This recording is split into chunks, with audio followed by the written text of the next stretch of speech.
उमा महेश्वराय नमः। आप सभी का हमारे YouTube चैनल पर हार्दिक स्वागत है। आज सुने शिव महापुराण की आगे की कथा। सूत जी कहते हैं, हे महर्षियों, ब्रह्मा जी के द्वारा कही हुई कथा को सुनकर नारद जी आश्चर्यचकित हो गए तथा उन्होंने ब्रह्मा जी से पूछा कि भगवान विष्णु शिव जी को छोड़कर अन्य देवताओं के साथ दक्ष के यज्ञ में क्यों चले गए? क्या वे अद्भुत पराक्रम वाले भगवान शिव को नहीं जानते थे? क्यों श्रीहरि ने रुद्रगणों के साथ युद्ध किया? कृपा कर मेरे अंदर उठने वाले इन प्रश्नों के उत्तर देकर मेरी शंकाओं का समाधान कीजिए। तब ब्रह्मा जी ने नारद जी के प्रश्नों के उत्तर देते हुए कहा, हे मुनि श्रेष्ठ नारद, पूर्व काल में राजा छुअ की सहायता करने वाले श्री हरि को दधीच मुनि ने शाप दे दिया था, इसलिए वे भूल गए और दक्ष के यज्ञ में चले गए। प्राचीन काल में दधीच मुनि महातेजस्वी राजा छुअ के मित्र थे, परंतु बाद में उन दोनों के बीच बहुत विवाद खड़ा हो गया। विवाद का कारण मुनि दधीच का 4 वर्णों में ब्राह्मण, क्षत्रिय, वैश्य और शूद्र में ब्राह्मणों को श्रेष्ठ बताना था, परंतु राजा छु, जो कि धन वैभव के अभिमान में डूबे हुए थे, इस बात से पूर्णतः असहमत थे। छु सभी वर्गों में राजा को ही श्रेष्ठ मानते थे। राजा को सर्वश्रेष्ठ और सर्वदेवमय माना जाता है, ये श्रुति भी कहती है, इसलिए ब्राह्मण से ज्यादा राजा श्रेष्ठ है। हे दधीच, आप मेरे लिए आदरणीय हैं। राजा छु के कथन को सुनकर दधीच को क्रोध आ गया। उन्होंने इसे अपना अपमान समझा और छु के सिर पर मुक्के का प्रहार कर दिया। दधीच के इस व्यवहार से मद में चूर छु को और अधिक क्रोध आ गया। उन्होंने वज्र से दधीच पर प्रहार कर दिया। वज्र से घायल हुए दधीच मुनि ने पृथ्वी पर गिरते हुए योगी शुक्राचार्य का स्मरण किया। शुक्राचार्य ने तुरंत आकर दधीच मुनि के शरीर को पूर्ववत कर दिया। शुक्राचार्य ने दधीच से कहा कि मैं तुम्हें महामृत्युंजय का मंत्र प्रदान करता हूँ। त्र्यंबकम यजामहे, अर्थात हम तीनों लोकों के पिता भगवान शिव, जो सूर्य, सोम और अग्नि तीनों मंडलों के पिता हैं, सत्व, रज और तम आदि तीनों गुणों के महेश्वर हैं, जो आत्म तत्व, विद्या तत्व और शिव तत्व, पृथ्वी, जल व तेज सभी के स्रोत हैं, जो ब्रह्मा, विष्णु और शिव तीनों आधारभूत देवताओं के भी ईश्वर महादेव हैं, उनकी आराधना करते हैं। सुगंधिम पुष्टिवर्धनम, अर्थात जिस प्रकार फूलों में खुशबू होती है, उसी प्रकार भगवान शिव भूतों में, गुणों में, सभी कार्यों में, इंद्रियों में, अन्य देवताओं में और अपने प्रिय गणों में क्षारभूत आत्मा के रूप में समाये हैं। उनकी सुगंध से ही सबकी ख्याति एवं प्रसिद्धि है। पुष्टिवर्धनम, अर्थात वे भगवान शिव ही प्रकृति का पोषण करते हैं। वे ही ब्रह्मा, विष्णु, मुनियों एवं सभी देवताओं का पोषण करते हैं। उर्वा रुक्मिव बंधनान मृत्योर्मुक्षीयमामृतात्, अर्थात जिस प्रकार खरबूजा पक जाने पर लता से टूटकर अलग हो जाता है, उसी प्रकार मैं भी मृत्यु रूपी बंधन से मुक्त होकर मोक्ष को प्राप्त करूं। हे रुद्रदेव, आपका स्वरूप अमृत के समान है, जो पुण्य कर्म, तपस्या, स्वाध्याय, योग और ध्यान से उनकी आराधना करता है, उसे नया जीवन प्राप्त होता है। भगवान शिव अपने भक्त को मृत्यु के बंधनों से मुक्त कर देते हैं और उसे मोक्ष प्रदान करते हैं। जैसे उर्वा रुक अर्थात ककड़ी को उसकी बेल अपने बंधन में बांधे रखती है और पक जाने पर स्वयं ही उसे बंधन मुक्त कर देती है, ये महामृत्युंजय मंत्र संजीवनी मंत्र है। तुम नियम पूर्वक भगवान शिव का स्मरण करके इस मंत्र का जाप करो। इस मंत्र से अभिमंत्रित जल को पियो। इस मंत्र का जाप करने से मृत्यु का भय नहीं रहता। इसके विधिवत पूजन करने से भगवान शिव प्रसन्न होते हैं। वे सभी कार्यों की सिद्धि करते हैं तथा सभी बंधनों से मुक्त कर मोक्ष प्रदान करते हैं। ब्रह्मा जी बोले, नारद, दधीच मुनि को इस प्रकार उपदेश देकर शुक्राचार्य अपने निवास पर चले गए। उनकी बातों का दधीच मुनि पर बड़ा प्रभाव पड़ा और वे भगवान शिव का स्मरण कर उन्हें प्रसन्न करने के लिए तपस्या करने वन में चले गए। वन में उन्होंने प्रेम पूर्वक भगवान शिव का चिंतन करते हुए उनकी तपस्या आरंभ कर दी। दीर्घ काल तक वे महामृत्युंजय मंत्र का जाप करते रहे। उनकी इस निस्वार्थ भक्ति से भक्त वत्सल भगवान शिव प्रसन्न होकर उनके सामने प्रकट हो गए। दधीच ने दोनों हाथ जोड़कर शिव जी को प्रणाम किया। उन्होंने महादेव जी की बहुत स्तुति की। शिव ने कहा, मुनि श्रेष्ठ दधीच, मैं तुम्हारी इस उत्तम आराधना से बहुत प्रसन्न हुआ हूँ।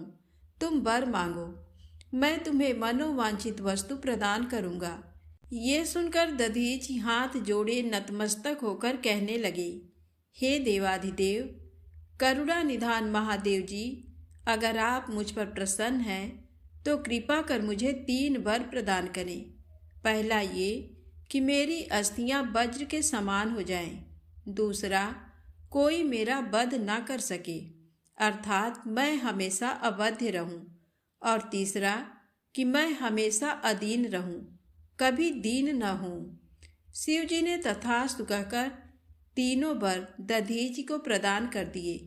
तीनों मनचाहे वरदान मिल जाने पर दधीच मुनि बहुत प्रसन्न थे। वे आनंद मग्न होकर राजा छुओ के स्थान की ओर चल दिए। वहां पहुंचकर दधीच ने छुओ के सिर पर लात मारी। छुओ विष्णु जी का परम भक्त था। राजा होने के कारण वह भी अहंकारी था। उसने क्रोधित हो तुरंत दधीच पर वज्र से प्रहार कर दिया, परंतु छुओ के प्रहार से दधीच मुनि का बाल भी बांका नहीं हुआ। ये सब महादेव जी के वरदान से ही हुआ था। ये देखकर छुओ को बड़ा आश्चर्य हुआ। तब उन्होंने वन में जाकर इंद्र के भाई मुकुंद की आराधना शुरू कर दी। तब विष्णु जी ने प्रसन्न होकर छुओ को दिव्य दृष्टि प्रदान की। छुओ ने विष्णु जी को प्रणाम कर उनकी भक्ति भाव से स्तुति की। तत्पश्चात छुओ बोले, भगवान, मुनि श्रेष्ठ दधीच पहले मेरे मित्र थे, परंतु बाद में हम दोनों के बीच में विवाद उत्पन्न हो गया। दधीच ने परम पूजनीय भगवान शिव की तपस्या महामृत्युंजय मंत्र से कर उन्हें प्रसन्न किया तथा अवध्य रहने का वरदान प्राप्त कर लिया। तब उन्होंने मेरी राजसभा में मेरे समस्त दरबारियों के बीच मेरा घोर अपमान किया। उन्होंने सबके सामने मेरे मस्तक पर अपने पैरों से आघात किया। साथ ही उन्होंने कहा कि मैं किसी से नहीं डरता। भगवान, मुनि दधीच को बहुत घमंड हो गया है। ब्रह्मा जी बोले, नारद, श्री हरि विष्णु अपने प्रिय भक्त राजा छुओ के हितों की रक्षा करने के लिए एक दिन ब्राह्मण का रूप धारण करके दधीच मुनि के आश्रम में पहुँचे।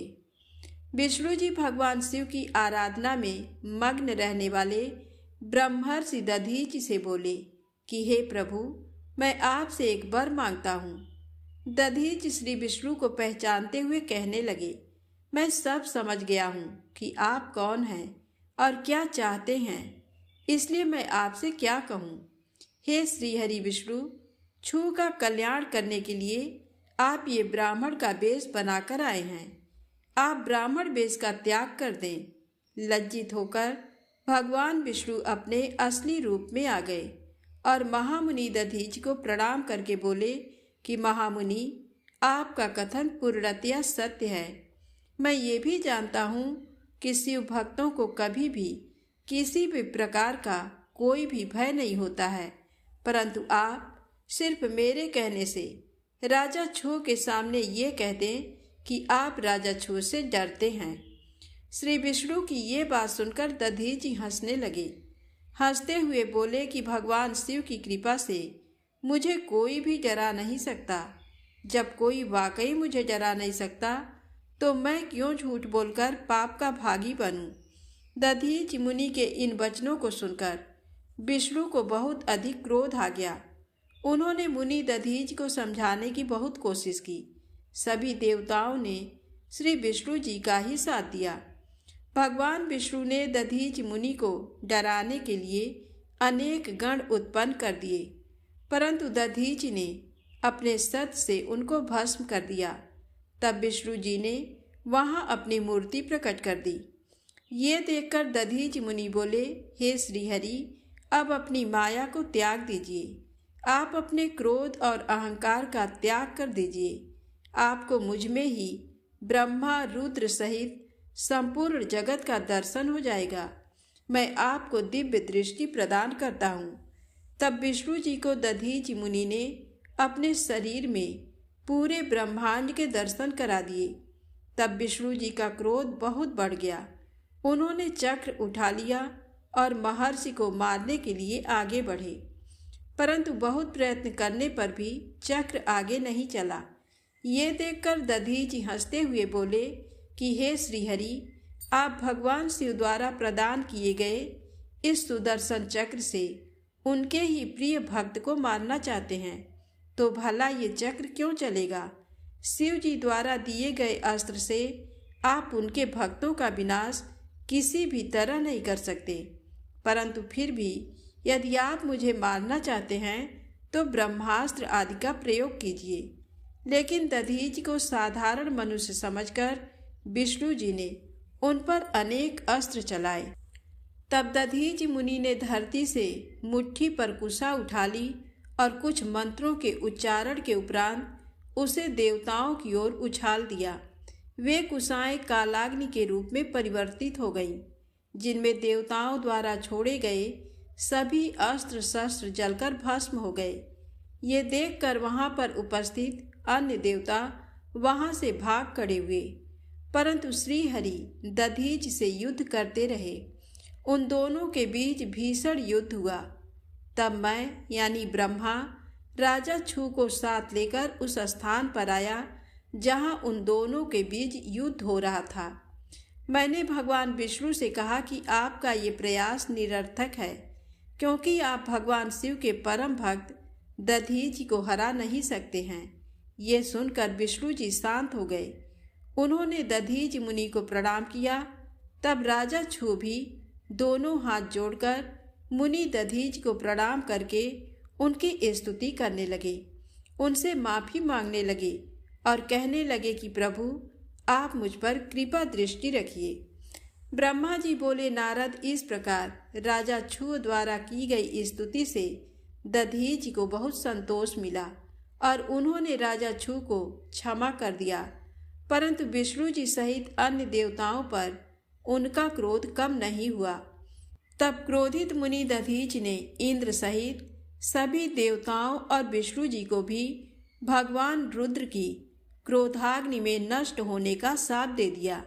इसके बाद राजा छू ने दधीच को पुनः नमस्कार कर उनकी आराधना की और फिर वे अपने राज्य की ओर चल दिए। राजा छू के वहां से चले जाने के पश्चात इंद्र सहित सभी देवगणों ने भी अपने अपने धाम की ओर प्रस्थान किया और श्री हरि विष्णु भी बैकुंठ धाम को चले गए। तब वह पुण्य स्थान थानेश्वर नामक तीर्थ के रूप में विख्यात हुआ। इस तीर्थ के दर्शन से भगवान शिव का स्नेह और कृपा प्राप्त होती है। हे नारद, इस प्रकार मैंने तुम्हें ये पूरी अमृत कथा का वर्णन सुनाया। जो मनुष्य छू और दधीच के विवाह से संबंधित इस प्रसंग को प्रतिदिन सुनता है, वह अपमृत्यु को जीत लेता है तथा मरने के बाद सीधा स्वर्ग को जाता है। इसका पाठ करने से युद्ध में मृत्यु का भय दूर हो जाता है तथा निश्चित रूप से विजय श्री की प्राप्ति होती है। नारद जी ने कहा, हे महाभाग्य, हे विधाता, हे महाप्राण, आप शिव तत्व का ज्ञान रखते हैं। आपने मुझ पर बड़ी कृपा की जो इस अमृतमयी कथा का श्रवण मुझे कराया। मैं आपका बहुत बहुत धन्यवाद करता हूँ। हे प्रभु, अब मुझे ये बताइए कि जब वीरभद्र ने दक्ष के यज्ञ का विनाश कर दिया और उनका वध करके कैलाश पर्वत को चले गए तब क्या हुआ? ब्रह्मा जी बोले, हे मुनि श्रेष्ठ नारद, जब भगवान शिव द्वारा भेजी गई उनकी विशाल सेना ने यज्ञ में उपस्थित सभी देवताओं और ऋषियों को पराजित कर दिया और उन्हें पीट पीट कर वहां से भाग जाने को मजबूर कर दिया, तो वे सभी वहां से भागकर मेरे पास आ गए। उन्होंने मुझे प्रणाम करके मेरी स्तुति की तथा वहां का सारा वृत्तांत मुझे सुनाया। तब अपने पुत्र दक्ष की मुझे बहुत चिंता होने लगी और मेरा दिल पुत्र शोक के कारण व्यथित हो गया। तत्पश्चात मैंने श्री हरि का स्मरण किया और अन्य देवताओं और ऋषि मुनियों को साथ लेकर वैकुंठ लोक गया। वहां उन्हें नमस्कार करके हम सभी ने उनकी भक्ति भाव से स्तुति की। तब मैंने श्री हरि से विनम्रता से प्रार्थना की कि भगवान, आप कुछ ऐसा करें जिससे हम सभी का दुख कम हो जाए। देवेश्वर, आप कुछ ऐसा करें जिससे वह यज्ञ पूरा हो जाए तथा उसके यजमान दक्ष पुनः जीवित हो जाएं। अन्य सभी देवता और ऋषि मुनि भी पूर्व की भांति सुखी हो जाएं। मेरे इस प्रकार निवेदन करने पर लक्ष्मीपति विष्णु जी, जो अपने मन में शिव जी का चिंतन कर रहे थे, प्रजापति ब्रह्मा और देवताओं को संबोधित करते हुए इस प्रकार बोले, कोई भी अपराध किसी भी स्थिति में कभी भी किसी के लिए भी मंगलकारी नहीं हो सकता है। हे विधाता, सभी देवता परमपिता परमेश्वर भगवान शिव के अपराधी हैं, क्योंकि इन्होंने यज्ञ में शिव जी का भाग नहीं दिया, साथ ही वहां उनका अनादर भी किया। उनकी प्रिय पत्नी सती ने भी उनके अपमान के कारण ही अपनी देह का त्याग कर दिया। उनका वियोग होने के कारण भगवान अत्यंत रुष्ट हो गए हैं। तुम सभी को शीघ्र ही उनके पास जाकर उनसे क्षमा मांगनी चाहिए। भगवान शिव के पैर पकड़कर उनकी स्तुति करके उन्हें प्रसन्न करो, क्योंकि उनके कुपित होने से संपूर्ण जगत का विनाश हो सकता है। दक्ष ने शिव जी के लिए अपशब्द कहकर उनके हृदय को विदीर्ण कर दिया है, इसलिए उनसे अपने अपराधों के लिए क्षमा मांगो। उन्हें शांत करने का यही सर्वोत्तम उपाय है। वे भक्त वत्सल हैं। यदि आप लोग चाहें तो मैं भी आपके साथ चलकर उनसे क्षमा याचना करूंगा। ऐसा कहकर भगवान श्रीहरि, मैं और अन्य देवता एवं ऋषि मुनि आदि कैलाश पर्वत की ओर चल दिए। वह पर्वत बहुत ही ऊंचा और विशाल है। उसके पास में ही शिव जी के मित्र कुबेर का निवास स्थल अलकापुरी है। अलकापुरी महादिव्य एवं रमणीय है। वहाँ चारों ओर सुगंध फैली हुई थी।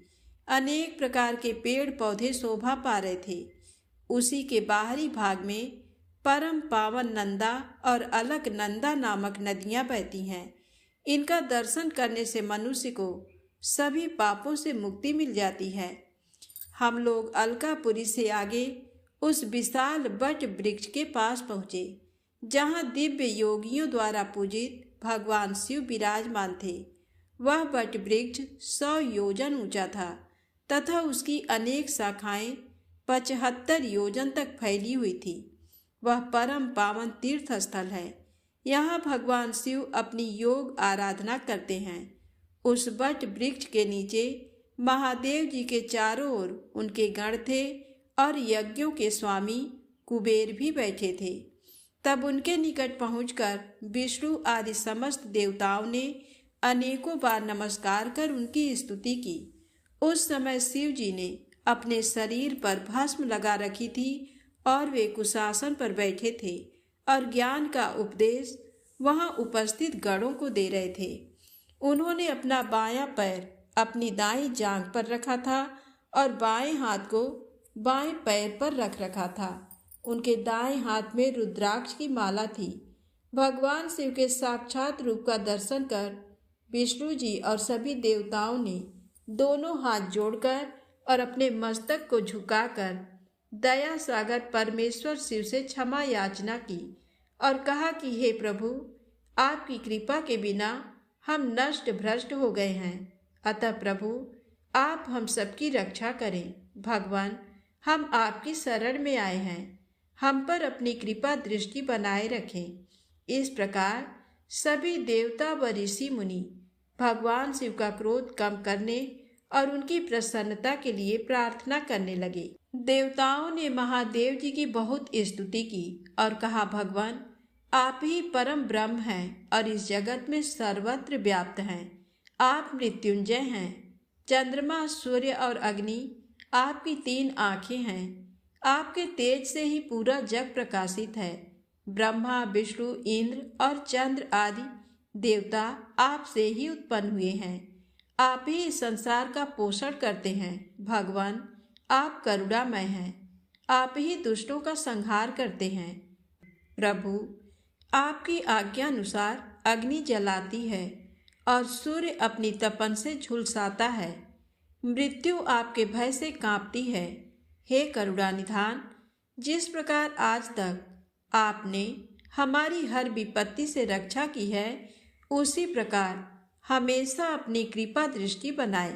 भगवान, हम अपनी सभी गलतियों के लिए आपसे क्षमा मांगते हैं। आप प्रसन्न होकर यज्ञ को पूर्ण कीजिए तथा यजमान दक्ष का उद्धार कीजिए। वीरभद्र और महाकाली के प्रहारों से घायल हुए सभी देवताओं व ऋषियों को आरोग्य प्रदान करें। उन सभी की पीड़ा को कम कर दें।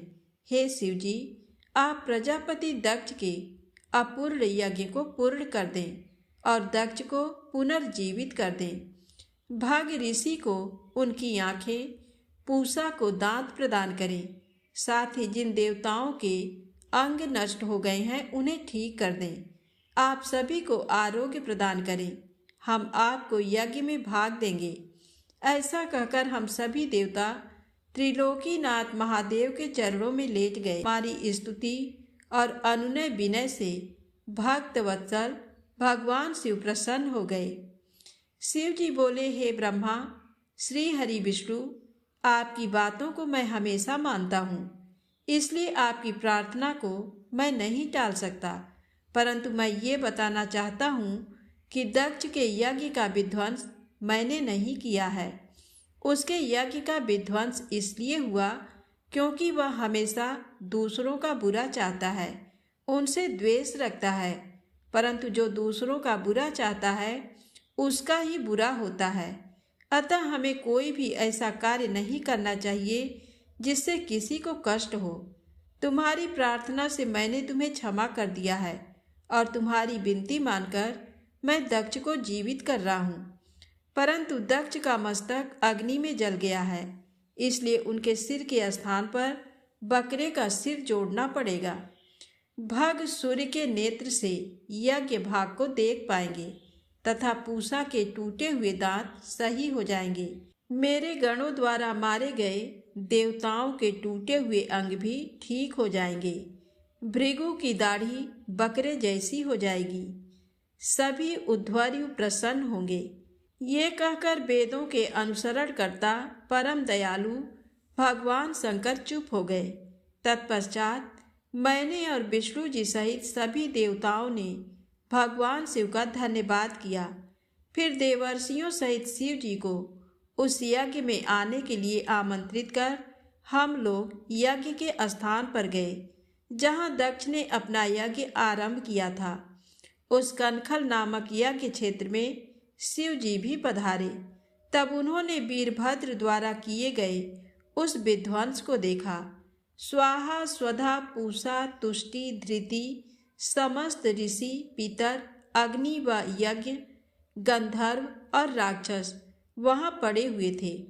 कितने ही लोग अपने प्राणों से हाथ धो चुके थे।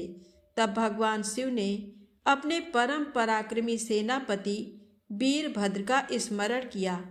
याद करते ही वीरभद्र तुरंत वहाँ प्रकट हो गए और उन्होंने भगवान शिव को नमस्कार किया। तब शिव जी हंसते हुए बोले कि हे वीरभद्र, तुमने तो थोड़ी सी देर में सारा यज्ञ विध्वंस कर दिया और देवताओं को भी दंड दे दिया। हे वीरभद्र, तुम इस यज्ञ का आयोजन करने वाले दक्ष को जल्दी से मेरे सामने ले आओ। भगवान शिव की आज्ञा पाकर वीरभद्र गए और दक्ष का शरीर वहां लाकर रख दिया, परंतु उसमें सिर नहीं था। दक्ष के शरीर को देखकर शिव जी ने वीरभद्र से पूछा कि दक्ष का सिर कहाँ है। तब वीरभद्र ने बताया कि दक्ष का सिर काटकर उसने यज्ञ की अग्नि में ही डाल दिया था। तब शिव जी के आदेशानुसार बकरे का सिर दक्ष के धड़ में जोड़ दिया गया। जैसे ही शिव जी की कृपा दृष्टि दक्ष के शरीर पर पड़ी, वह जीवित हो गया। दक्ष के शरीर में प्राण आ गए और वह इस प्रकार उठ बैठा जैसे गहरी नींद से उठा हो। उठते ही उसने अपने सामने महादेव जी को देखा। उसने उठकर उन्हें प्रणाम किया और उनकी स्तुति करने लगा। उसके हृदय में प्रेम उमड़ आया और उसके प्रसन्न चित्त होते ही उसका कलुषित हृदय निर्मल हो गया। तब दक्ष को अपनी पुत्री का भी स्मरण हो गया और इस कारण दक्ष बहुत लज्जित महसूस करने लगा। तत्पश्चात अपने को संभालते हुए दक्ष ने करुणा निधान भगवान शिव से कहा, हे कल्याणमय महादेव जी, आप ही इस जगत के आदि और अंत हैं। आपने ही इस सृष्टि की रचना का विचार किया है। आपके द्वारा ही हर जीव की उत्पत्ति हुई है। मैंने आपके लिए अपशब्द कहे और आपको यज्ञ भाग भी नहीं दिया। मेरे बुरे वचनों से आपको बहुत चोट पहुंची है, फिर भी आप मुझ पर कृपा कर यहाँ मेरा उद्धार करने आ गए। भगवान, आप ऐश्वर्य से संपन्न हैं। आप ही परमपिता परमेश्वर हैं। प्रभु, आप मुझ पर एवं यहाँ उपस्थित सभी जनों पर प्रसन्न होइए और हमारी पूजा अर्चना को स्वीकार कीजिए। ब्रह्मा जी बोले, नारद इस प्रकार भगवान शिव की स्तुति करने के बाद दक्ष चुप हो गए। तब श्री हरि विष्णु जी ने भगवान शिव की बहुत स्तुति की। तत्पश्चात मैंने भी महादेव जी की बहुत स्तुति की। भगवान, आपने मेरे पुत्र दक्ष पर अपनी कृपा दृष्टि की और उसका उद्धार किया। देवेश्वर, अब आप प्रसन्न होकर सभी शापों से हमें मुक्ति प्रदान करें। महामुनि इस प्रकार महादेव जी की स्तुति करके दोनों हाथ जोड़कर और सिर झुकाकर खड़ा हो गया। हम सभी देवगणों की स्तुति सुनकर भगवान शिव प्रसन्न हो गए और उनका मुख खिल उठा। तब वहां उपस्थित इंद्र सहित अनेक सिद्धों, ऋषियों और प्रजापतियों ने भी भक्त वत्सल करुणा निधान भगवान शिव की अनेकों बार स्तुति की। यज्ञशाला में उपस्थित अनेक उपदेवों, नागों तथा ब्राह्मणों ने भगवान शिव को प्रणाम किया और उनका प्रसन्न मन से स्तवन किया। इस प्रकार सभी देवों के मुख से अपना स्तवन सुनकर भगवान शिव को बहुत संतोष प्राप्त हुआ। ब्रह्मा जी कहते हैं, नारद मुनि, इस प्रकार श्री हरि मेरे, देवताओं और ऋषि मुनियों की स्तुति से भगवान शंकर बहुत प्रसन्न हुए।